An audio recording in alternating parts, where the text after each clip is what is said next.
Bismillahirrahmanirrahim. Assalamualaikum warahmatullahi wabarakatuh. Innal hamdalillah nahmaduhu wa nasta'inu wa nastaghfiruh wa na'udzu billahi min shururi anfusina wa min sayyiati a'malina. Man yahdihillahu fala mudilla lahu wa man yudlil fala hadiya lahu. Asyhadu an la ilaha illallah wahdahu la syarikalah, asyhadu anna Muhammadan abduhu wa rasuluh, la nabiyya ba'da. Allahumma shalli ala Muhammad wa ala alihi wa ashabihi wa man tabi'ahum bi ihsanin ila yaumiddin. Amma ba'd. Alhamdulillah, tentu kita mengawali aktivitas kita dengan bersyukur kepada Allah Subhanahu wa taala atas segala karunia, hidayah dan taufik yang Allah Subhanahu wa taala berikan kepada kita semua. Kita menyadari bahwa setiap aktivitas kita itu tidak lepas dari pengawasan Allah Subhanahu wa taala, tidak lepas dari takdir Allah Subhanahu wa taala. Termasuk berkumpulnya kita di tempat ini semua atas izin Allah Subhanahu wa taala. Nabi Musa alaihissalam itu ditegur oleh Allah Subhanahu wa taala ketika dia tidak mengatakan insya Allah. Jadi segala sesuatunya kita menyandarkan kepada Allah, karena itu terjadi atas izin dari Allah Subhanahu wa taala. Oleh karena itu kita bersyukur ketika Allah Subhanahu wa taala memberikan kepada kita jalan-jalan kemudahan untuk melakukan amal-amal kebaikan. Salawat dan salam tentu kita juga tak lupa untuk kirimkan kepada Nabi, pemimpin para Nabi dan Rasul, manusia terbaik, yaitu Nabi Muhammad SAW, juga kepada para keluarga beliau yang berada di sisi Nabi SAW, para istri-istri beliau yang senantiasa mendukung dakwah Nabi SAW, dan juga para sahabat yang senantiasa membersamai Nabi SAW dalam perjuangan beliau sehingga Islam dapat tersebar di permukaan dunia. Bapak dan Ibu jamaah sekalian yang saya dirahmati oleh Allah Subhanahu wa taala, pada sore hari ini kami ingin menyampaikan materi seputaran bagaimana diri kita setelah Ramadan. Jadi ini sebuah pertanyaan baik kepada diri kami pribadi dan kepada kita sekalian. Bagaimana seharusnya diri kita setelah Ramadan itu berlalu, dan kita telah melalui Ramadan sekitar 2 pekan atau kurang lebih 15 hari. Belum terlalu lama Ramadan pergi meninggalkan kita. Tentu kenangan-kenangan dari bulan Ramadan itu belum hilang dari ingatan kita. Kebiasaan-kebiasaan yang kita lakukan di bulan Ramadan itu tentu belum lepas dari sanubari pemikiran kita, dari hati kita. Karena memang kita bersama dengan Ramadan itu bukan 1-2 hari, tetapi selama sebulan. Oleh karena itu, para jamaah sekalian yang dirahmati oleh Allah Subhanahu wa taala, bagaimana diri kita setelah Ramadan itu berlalu? Untuk mengawali penjabaran dari pertanyaan tadi adalah, maka kita mengingat kembali bagaimana Ramadan itu sejatinya menjadi bulan diklat. Kita pakai istilah diklat karena ini dekat dengan kegiatan kita. Kalau kita di instansi-instansi pemerintah itu sering kita mendengar kata diklat, pendidikan dan latihan. Sejatinya Ramadan itu bulan diklat. Allah Subhanahu wa taala mendiklat kita selama 1 bulan. Dan kita tidak bisa menemukan sebuah metode diklat sehebat Ramadan. Bagaimana Allah Subhanahu wa taala mendiklat hamba-hambanya melalui Ramadan. Banyak hal yang kita sudah lalui dalam diklat tersebut. Allah Subhanahu wa taala mendidik kita dengan Ramadan menjadi orang-orang yang bisa komitmen dengan sholat. Ada sholat-sholat wajib yang senantiasa kita jaga. Ada sholat-sholat sunnah yang sunnah itu melengkapi yang wajib. Bahkan di bulan Ramadan ada satu salat yang kita tidak temukan di luar bulan Ramadan, yaitu salat tarawih. Kalau salat witir ada, salat witir itu di luar Ramadan juga ada. Tapi salat tarawih itu hanya khusus di bulan Ramadan. Apa pesannya? Allah mendidik kita agar malam Ramadan itu dihidupkan salah satunya dengan sholat. Jadi ini Allah mendidik kita dengan Ramadan menjadi ahli sholat. Bagaimana sholat menjadi kepribadian, rutinitas keseharian kita itu, sholat tidak bisa kita tinggalkan sesibuk apapun kita. Ya, karena sholat ini adalah ibadah yang senantiasa kita lakukan dalam setiap kondisi. Apalagi laki-laki, kalau perempuan masih ada istirahatnya, kalau dia datang bulan dia tidak sholat. Tapi kalau laki-laki dalam kondisi apapun dia tetap harus sholat, mau di udara, mau di laut, mau di darat, mau di kendaraan, dalam kondisi dia sehat, dalam kondisi dia sakit, yang penting dia masih sadar, dia masih tetap bisa sholat. Bahkan meninggal pun diantar dengan sholat. Jadi ini didikan Ramadan. Kemudian yang kedua, Ramadan juga mendidik kita menjadi orang-orang yang gemar berpuasa. Bahkan selama 1 bulan tidak ada 1 hari pun kecuali kita berpuasa. Kecuali tidak berlaku kalau ada uzur, ada halangan, baik bepergian, safar ataupun kondisi-kondisi yang lain. Tapi selagi dia memenuhi syarat, maka sepanjang bulan Ramadan dari awal sampai akhir di siang harinya dia berpuasa. Ini didikan Ramadan. Bagaimana Ramadan itu mendidik kita menjadi ahli puasa.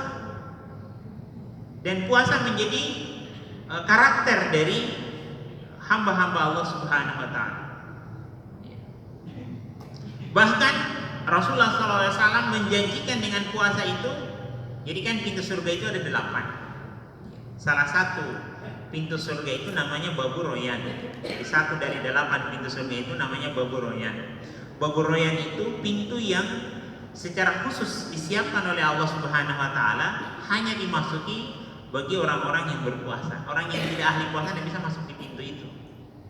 Bayangkan, saking pentingnya itu puasa, Allah menyiapkan pintu khusus. Ya, pintu khusus dari 8 pintu surga itu Babu Royan namanya, yang hanya dimasuki oleh orang-orang yang berpuasa. Jadi kalau bahasa sederhananya begini, melalui diklat Ramadan, salah satunya dengan diklat puasa, Allah menyiapkan kita menjadi ahli surga dengan sebab puasa. Kurang lebih seperti itu pendekatan bahasanya. Kemudian yang lain, Allah Subhanahu wa taala di bulan Ramadan mendiklat kita menjadi orang-orang yang gemar berinfak. Iya, gemar mengeluarkan harta. Yang sejatinya harta itu merupakan titipan Allah Subhanahu wa taala. Dititip. Jadi, uang yang kita simpan di bank, uang yang kita putar menjadi aset, uang atau harta yang kita miliki itu bukan milik kita. Itu milik Allah Subhanahu wa taala. Apa buktinya? Buktinya Allah yang mengatur harta. Kalau orang meninggal kan diatur, namanya harta waris. Kita tidak bisa suka-suka atur. Kenapa? Karena harta itu milik Allah, kita hanya dikasih titip. Harta yang kita miliki itu hanya harta yang kita infakkan di jalan Allah Subhanahu wa taala. Selebihnya kalau harta itu kita tidak keluarkan di jalan Allah, selebihnya itu akan berada pada beberapa posisi. Posisi yang pertama, masuk dalam kerongkongan kita, selebihnya menjadi darah dan daging, dan selebihnya menjadi kotoran. Itu kondisi yang pertama. Kondisi yang kedua, kalau tidak masuk dalam bentuk makanan, darah, daging, dan kotoran, maka harta itu akan kita pakai. Kita pakai, dan yang kita pakai itu akan menjadi lusuh. Pakaian lama-lama akan menjadi rusak. Barang-barang yang kita gunakan itu pun akan rusak seiring dengan berjalannya waktu. Itu kondisi yang kedua. Kondisi yang ketiga, harta tersebut akan kita wariskan. Ya, kita akan wariskan kepada ahli waris kita, kepada anak, kepada istri, atau kepada suami yang menjadi ahli waris. Lalu apa yang kita bawa kalau begitu? Yang kita bawa itulah harta yang kita infakkan di jalan Allah Subhanahu wa taala. Itu yang kita bawa. Ya, makanya kalau kita mencintai harta, bawalah harta tersebut bersama kita setelah kita mati. Caranya seperti tadi. Ya, ini didikan Ramadan. Ya, bagaimana Ramadan mendidik kita untuk menjadi orang-orang yang gemar berinfak, mengeluarkan hartanya di jalan Allah Subhanahu wa taala, dan infak yang wajib di Ramadan kita lakukan yang namanya zakat fitrah. Itu yang wajib. Yang sunnah ya, tentu banyak dengan sedekah, dengan infak-infak yang lain, itu yang sunnah. Tapi pada intinya bagaimana Ramadan mendidik kita untuk menjadi orang-orang yang tidak kikir terhadap apa yang menjadi pemberian Allah Subhanahu wa taala. Makanya kalau kita baca Al-Qur'an Bapak Ibu sekalian, kita selalu menemukan perintah infak itu dengan bahasa wa mimma razaqnahum yunfikun. Keluarkanlah hartamu, harta yang sebahagian harta yang kami berikan kepadamu. Jadi bahasanya Allah seperti itu untuk mengingatkan kalau Allah itu yang kasih harta itu. Memang kita yang kerja, kita yang berusaha, kita yang banting tulang, ya, kita yang capek, kita yang lelah, tapi sejatinya Allah yang kasih. Kita hanya mengusahakan. Maka ketika Allah minta, ya, bukan untuk Allah tetapi untuk hamba-hamba Allah Subhanahu wa taala yang lain. Ini didikan Ramadan. Kemudian didikan Ramadan yang lain adalah Ramadan mendidik kita untuk menjadi hamba-hamba Allah yang dekat dengan Al-Quran. Banyak sekali kita temukan di bulan Ramadan orang sampai pasang target. Bagaimana dia bisa mengejar satu hari 1 juz, atau dia bisa mengejar satu hari 2 juz sesuai dengan kemampuannya. Ya, bahkan Imam Syafi'i itu dalam riwayat disebutkan sampai 60 kali khatam di satu bulan Ramadan. 60 kali berarti satu hari 2 kali. Tidak heran karena mereka hafal Quran. Ya, satu kali berdiri sholat, kalau dicicil itu kan bisa selesai. Ya. Tinggal dicicil saja berapa kali sholat wajib, berapa kali sholat sunnah, berapa kali sholat di malam hari, selesai. Belum yang dibaca yang di luar sholat. Ya. Kalau kita kan masih harus bawa Al-Quran. Kalau mereka mau di mobil, mau di kendaraan, mau di rumah sambil duduk, tinggal gerakan saja bibir. Kenapa? Karena Al-Quran sudah masuk dalam hati. Maka tidak heran kalau 60 kali itu mereka dapat. Itu orang saleh terdahulu. Intinya Ramadan mendidik kita dengan dekat terhadap Al-Quran. Bahkan tadi yang kita sebutkan, orang sampai pasang target untuk mengejar berapa kali dia bisa khatam dalam satu bulan Ramadan. Itu didikan Al-Quran. Sehingga bagaimana Allah mendidik kita melalui Ramadan, kita menjadi orang-orang yang tidak jauh dengan Al-Quran. Al-Quran itu menjadi rutinitas yang kita baca. Jangan sampai kita lebih banyak membaca WA ketimbang baca Al-Quran, lebih banyak baca Quran ketimbang baca Al-Quran. Kalau baca WA 1 jam kita mampu, baca Quran 15 menit kita KO. Jangan sampai seperti itu. Jadi Ramadan mendidik kita untuk bagaimana Al-Quran itu menjadi bacaan rutinitas kita setiap hari. Kemudian Ramadan juga mendidik kita menjadi orang-orang yang dekat dengan masjid. Dekat dengan masjid. Karena aktivitas masjid di bulan Ramadan itu sangat luar biasa, sangat banyak. Dan bagaimana keterikatan kita dengan masjid di bulan Ramadan itu sangat luar biasa. Sehingga kita sangat mencintai rumah Allah Subhanahu wa taala. Kita tidak ingin jauh-jauh dengan tempat yang dimuliakan oleh Allah Subhanahu wa taala. Belahan bumi yang paling mulia itu adalah bagian bumi yang di atasnya dibangunkan masjid. Ahabul biladi ilallah masajiduha, kata Nabi sallallahu alaihi wasallam. Bagian bumi yang paling mulia itu adalah belahan bumi yang di atasnya dibangun masjid.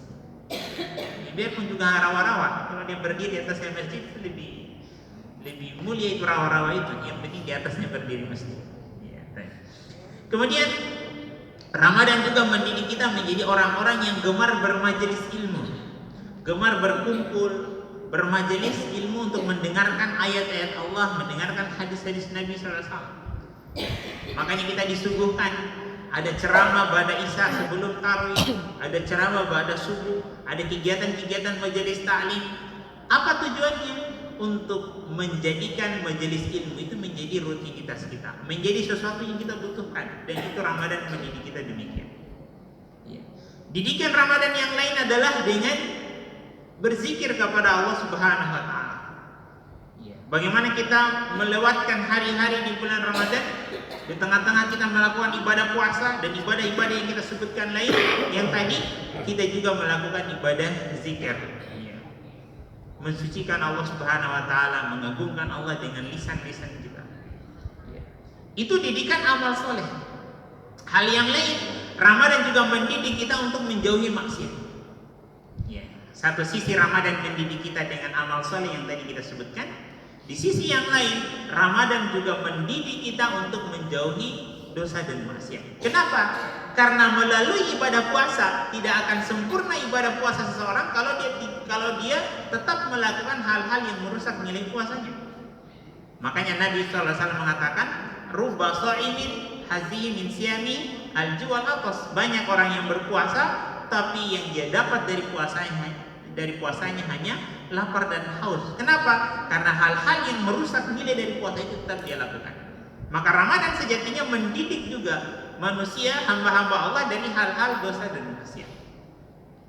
Iya, dosa dan maksiat. Ini jamaah yang saya dirahmati oleh Allah Subhanahu wa taala, didikan Ramadan yang sangat luar biasa, sebagian yang bisa kita ungkap dan masih banyak hal lain yang belum bisa kita ungkap pada kesempatan kali ini. Intinya, Ramadan adalah bulan pendidikan, bulan diklat ketakwaan. Kalau bahasa sederhananya begini, diklat ketakwaan, karena Allah menyebutkan la'allakum tattaqun. Maka sejatinya alumni Ramadan, dan kita ini sudah menjadi alumni Ramadan karena kita sudah menjalani Ramadan, maka kita predikat kita hari ini adalah alumni Ramadan. Ya, mungkin SR lah, sarjana Ramadan. Kalau ada nilai ilmiahnya. Ya, tapi kan bukan gelar itu yang kita cari, bukan gelar sarjana. Tapi bagaimana kita menjadi alumni Ramadan la'allakum tattaqun dengan hal-hal yang kita sudah sebutkan tadi.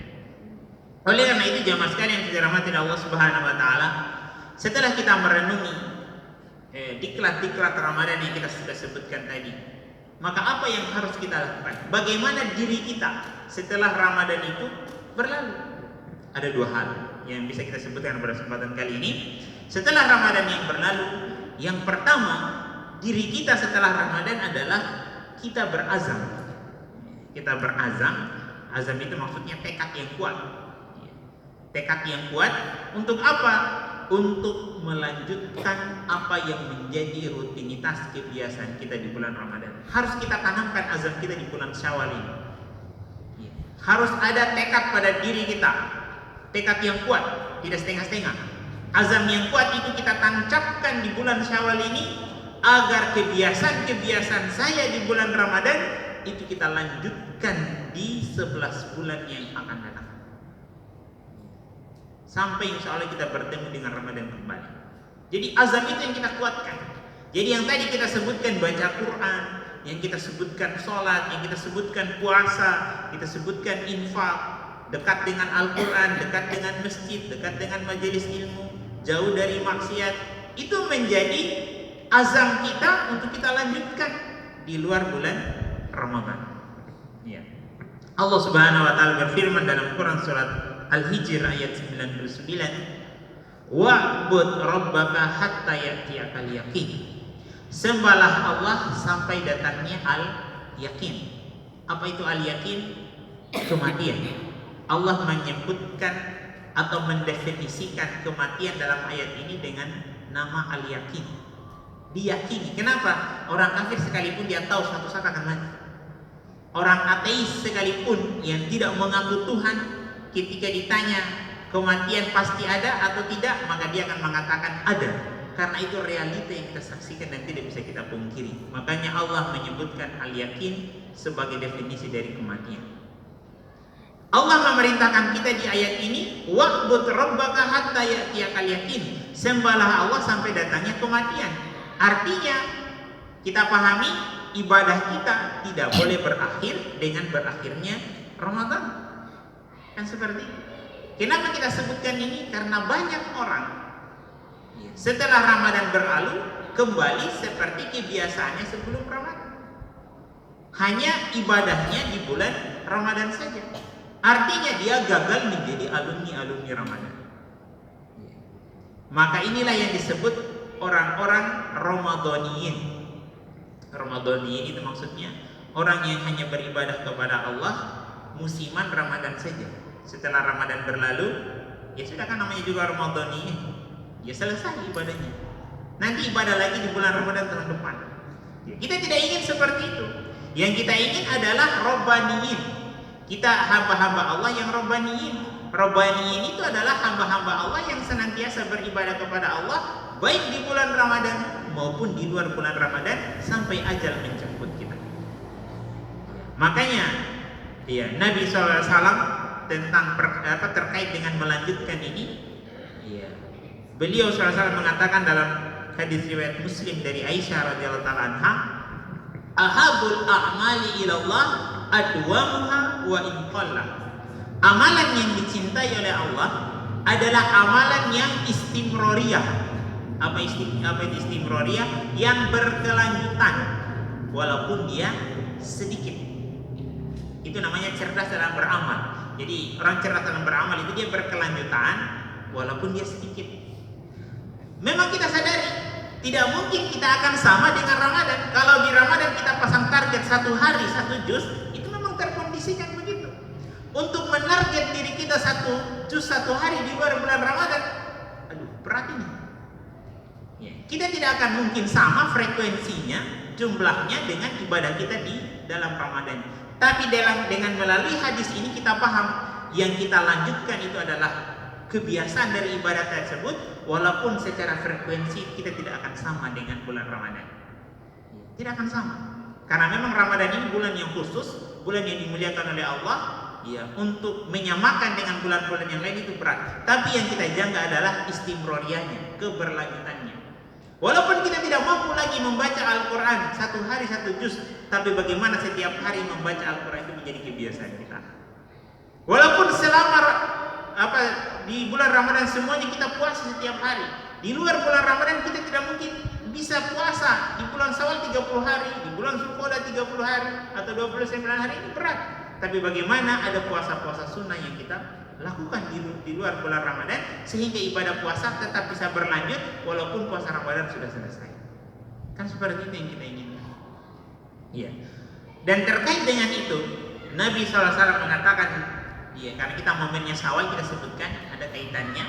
Nabi SAW dalam hadis riwayat Muslim mengatakan, man shoma Ramadan summa atba'u syitta min Syawal kana kasiyamid dahr.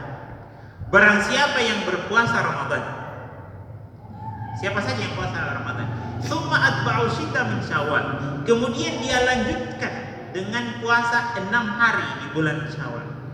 Sekarang kita tanggal 15. Dilanjutkan 6 hari di bulan Syawal, maka balasannya kata Nabi SAW, kana kasiyamid dahr, seolah-olah dia berpuasa selama 1 tahun. 1 tahun. 1 tahun itu 360 hari Hijriah ya.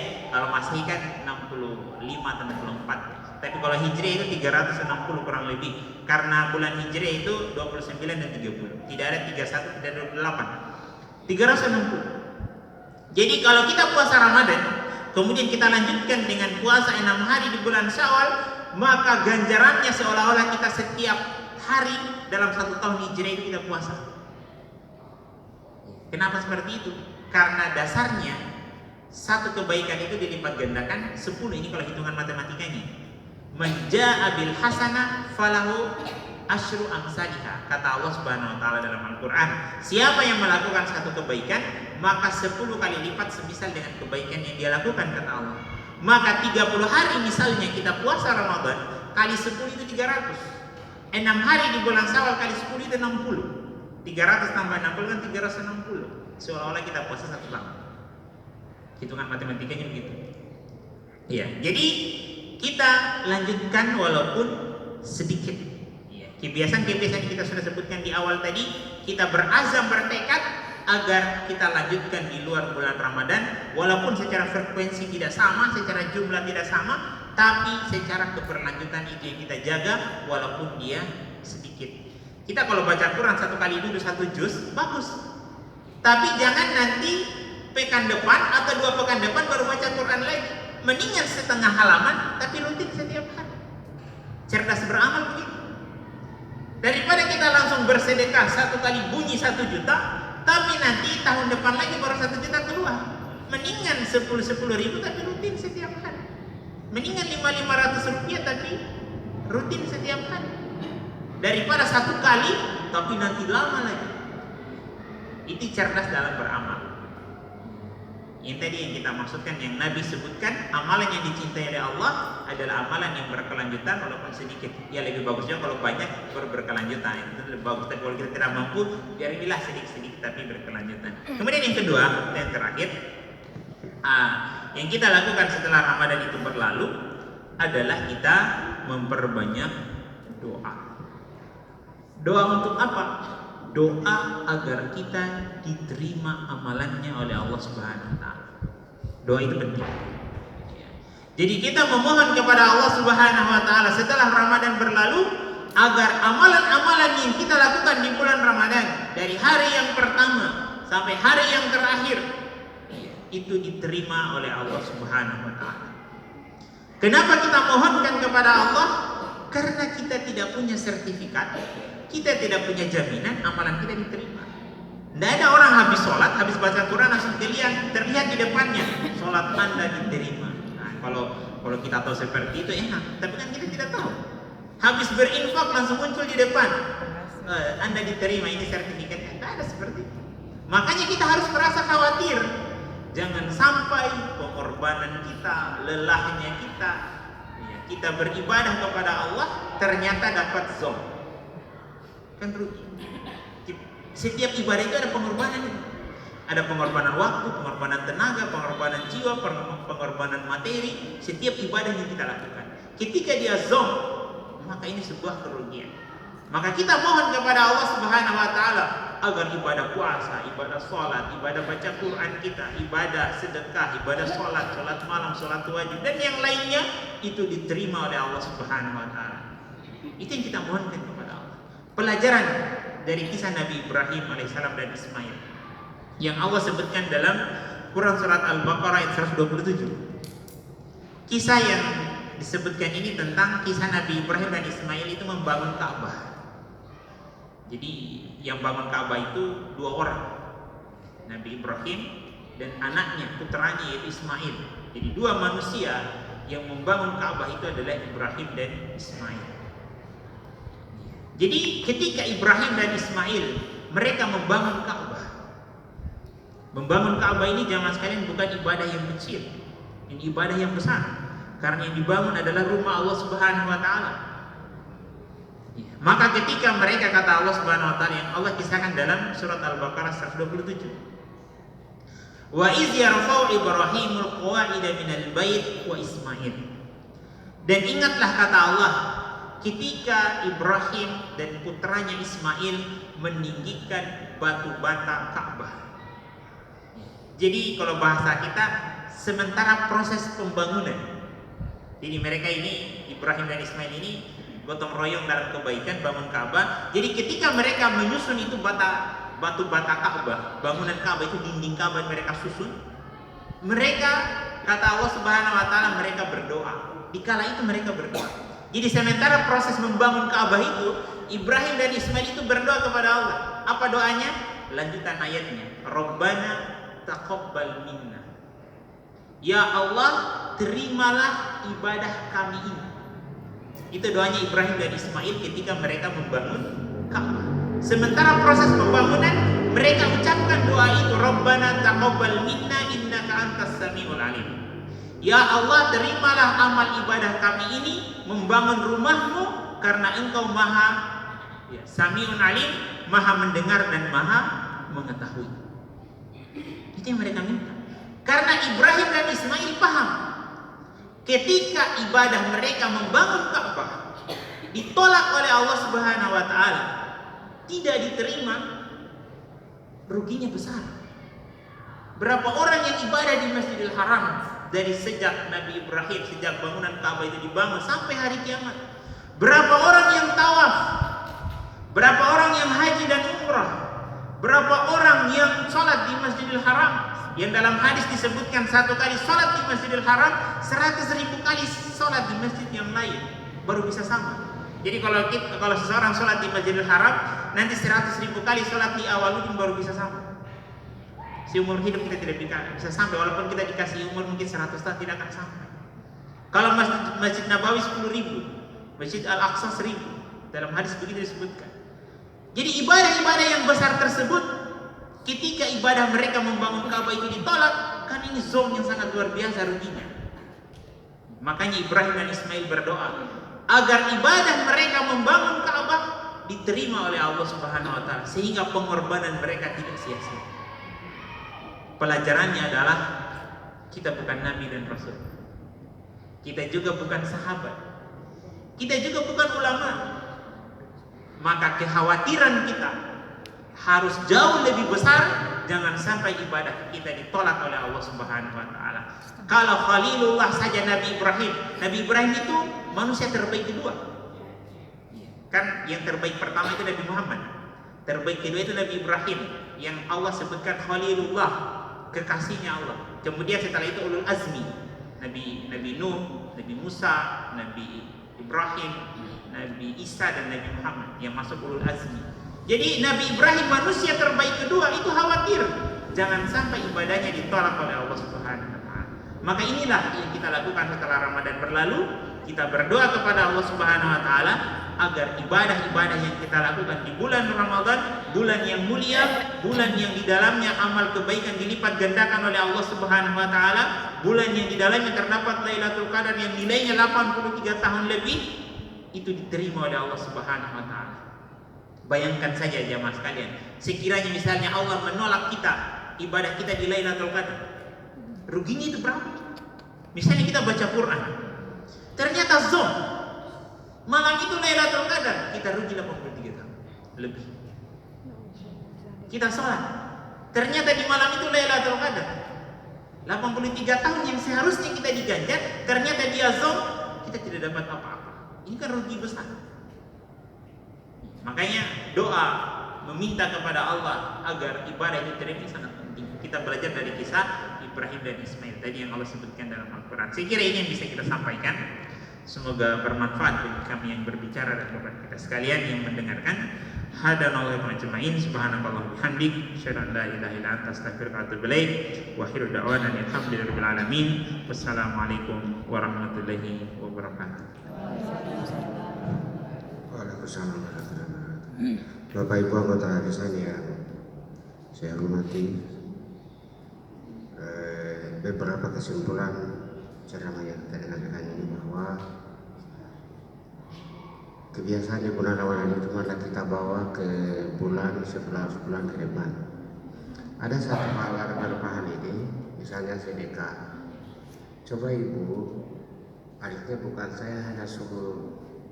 Coba Ibu itu usahakan setiap hari itu sedekah Bu. Ya kalau misalnya orangnya di masjid, yang saya di masjid ada di situ di kotak itu 2.000 kah? 5.000 kah? Kalau misalnya tidak ke masjid, coba buat celingan 2.000 baru bawa di masjid. Kenapa? Tadi sudah katakan Pak Ustaz, itulah yang dibawa yang kemudian. Kalau 2.000 satu bulan berarti 1 tahun itu 60.000. Ya sampai mati. Itu nih harta yang kita bawa. Ketimbang mungkin uangnya di bank banyak, tanahnya banyak, rumahnya bagus, padahal itu hanya berpindah sama keluarga atau anak kita. Yang kedua baca Al-Quran. Tadi kita belajar. Coba baca Al-Quran itu bangkitlah, diusahakan itu. Jangan dulu lihat dunia ini, baca Al-Quran dulu saja pagi. Selesai bacalah biar berapa ayat. Kemudian sebelum tidur baca Al-Quran. Dipaksa itu, Pak Ustadz dulu dipaksa-paksa. Kalau tidak dipaksa tidak bisa. Kapan kalau tidak dipaksa? Nah, inilah alat hukum. Sesudah Ramadan itu ada alat hukum. Apa alat hukumnya itu? Kita seperti diibaratkan ikan dengan air.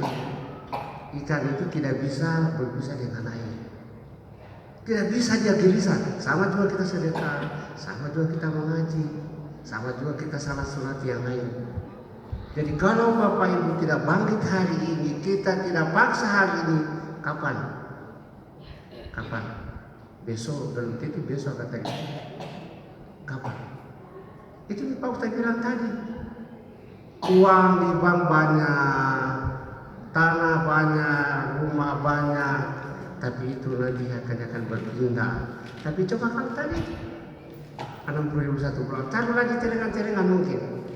Bulan kirim sama anak tadi itu. Ini prinsip harus bangkit. Tidak bisa tidak. Baca Al-Quran juga begitu harga mati hari. Kalau sudah terbiasa, nah itu yang jalannya. Buat apa kita mau cerita? Buat apa? Pak Ustaz sudah 1 jam cerita padahal benar dan lain itu apa? Anak-anak itu kulit tiap hari. Kalau tidak begini, Bapak Ibu kita gagal.